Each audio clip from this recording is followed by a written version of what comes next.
আসসালামু আলাইকুম। একাদশ এবং দ্বাদশ শ্রেণীর সুপ্রিয় শিক্ষার্থীবৃন্দ, আশা করছি তোমরা সকলে ভালো আছো। তোমাদের একাদশ শ্রেণীর নেকলেস গল্পটির কিছু গুরুত্বপূর্ণ এমসিকিউ নিয়ে এখন আলোচনা করব। চলো আমরা শুরু করি। এর পূর্বেও তোমাদের বাংলা প্রথম বইয়ে যতগুলো প্রবন্ধ, গদ্য, উপন্যাস, নাটক ছিল সবগুলো নিয়ে আমরা আলোচনা করেছি এবং এমসিকিউ ধারাবাহিকভাবে পর্ব আকারে প্রকাশ করেছি। তার ধারাবাহিকতায় এখন নেকলেস গল্পটি দিচ্ছি তোমাদের। এই নেকলেস গল্পের যত খুঁটিনাটি বিষয় আছে তা নিয়েও আমরা আলোচনা করব, সাথে এখানে এমসিকিউ গুলো সলভ করব। তোমাদের মধ্যে যদি এই পিডিএফটি কারো প্রয়োজন হয়, তোমরা ডিসক্রিপশন বক্সে থেকে আমাদের ফেসবুক পেজে গিয়ে সেখানে মেসেজ করলে তোমাদেরকে সকল বিষয়ের গাইড পিডিএফ গুলো আমরা দিয়ে দিব। মাতিলদা সবসময় ব্যতীত থাকতো, কেননা তার ছিল প্রচন্ড রকমের উচ্চাকাঙ্ক্ষা। উত্তর হবে কি? উচ্চাকাঙ্ক্ষা। সে সবসময় বেশি বেশি চাইতো। মাদাম লুইসেল কেমন বৈঠকখানা কামনা করে? মোজাইক করা ও ঝকঝকে বৈঠকখানা। অপ্রত্যাশিত কিন্তু আকর্ষণীয় সমাপ্তির জন্য কোন গল্পটি বিপুল জনপ্রিয়? এটি হলো নেকলেস গল্পটি। এর সাথে সাথে আমাদের ইউটিউব চ্যানেলটি এবং ফেসবুক পেজটি লাইক এবং সাবস্ক্রাইব করে দিবে। থিয়েটারে যাওয়ার সময় যে পোশাকটি মাদাম লুইসেল পরে সেটা তার স্বামীর কাছে কেমন লাগে? খুব সুন্দর লাগে। নদীর এপার কহে ছাড়িয়া নিঃশ্বাস, ওপারেতে সর্বসুখ আমার বিশ্বাস। উদ্দীপকে প্রকাশিত নেকলেস গল্পের মর্মার্থ হল সাধ্যের অধিক স্বাদ। মাদাম লুইসেলের ঘরটি কে তৈরি করেছিল? খর্বকায় ব্রেটন। নেকলেস গল্পে কোন মাছের উল্লেখ আছে? রোহিত মাছের উল্লেখ আছে। মাদাম লুইসেলের বান্ধবীর সঙ্গে দেখা করতে ভালো লাগতো না, কেন? ঈর্ষার কারণে তার ভালো লাগতো না। কোন বস্তু মাদাম লুইসেলের খুব প্রিয় ছিল? জড়োয়া গহনা।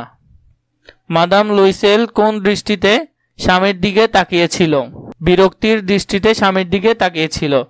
মি লুইসেল কিসের জন্য অর্থ সঞ্চয় করেছিল? বন্দুক কেনার জন্য অর্থ সঞ্চয় করেছিল। লুইসেলের বন্ধুরা কোন পাখি শিকার করেছিল? ভরত পাখি শিকার করেছিল। নেকলেস গল্পে মাতিলদার পোশাক তৈরিতে কত খরচ হয়েছিল? 400 ফ্রা খরচ হয়েছিল। বল নাচের দিন যতই এগিয়ে আসতে থাকে ততই মাদাম লুইসেলকে কেমন মনে হয়? বিচলিত মনে হয়। নেকলেস গল্পে মাদাম লুইসেলের বান্ধবীর নাম কি? মাদাম ফোরস্টিয়ার। অদম্য কামনায় তার বুক দূর দূর করে। এই অদম্য কামনা কিসের জন্য? হীরার হারটি ধার পাওয়ার জন্য। কি ধরনের বক্সে হীরার হার রাখা হয়েছিল?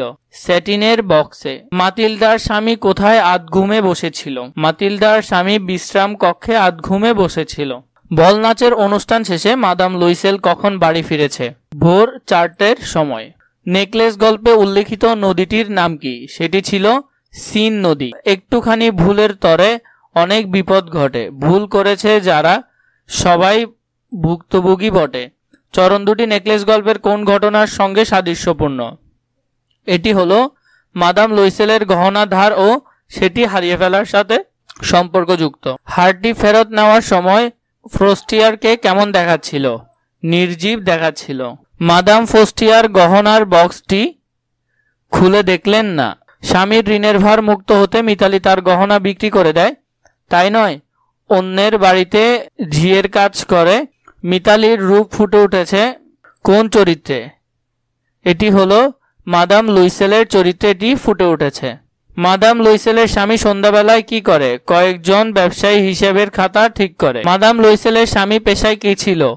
ছিল কেরানি। মাদাম লুইসেলের স্বামী কোন অফিসে কেরানি ছিলেন? শিক্ষা পরিষদে কেরানি ছিলেন।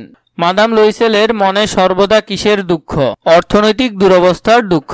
ফেক বা জড়োয়া গহনা প্রিয়তার মাধ্যমে লুইসেলের যে মানসিকতার পরিচয় পাওয়া যায়? বিলাসী মনের পরিচয় পাওয়া যায়। মাদাম লুইসেলের স্বামীর সন্ধ্যায় খাম নিয়ে উল্লাসিত হয়ে ঘরে ফেরা কি প্রমাণ করে? স্ত্রীর প্রতি ভালোবাসা প্রমাণ করে। জনশিক্ষামন্ত্রী তার নিজ বাসগৃহে মাসিয়ে ও মাদাম লুইসেলের উপস্থিতি কামনা করেছিল কত তারিখ? 18ই জানুয়ারি। কিন্তু লক্ষ্মীটি আমি ভেবেছিলাম তা দেখে তুমি খুশি হবে। এখানে লক্ষ্মীটি বলতে কাকে বোঝানো হয়েছে? এখানে মাদাম লুইসেলকে বোঝানো হয়েছে।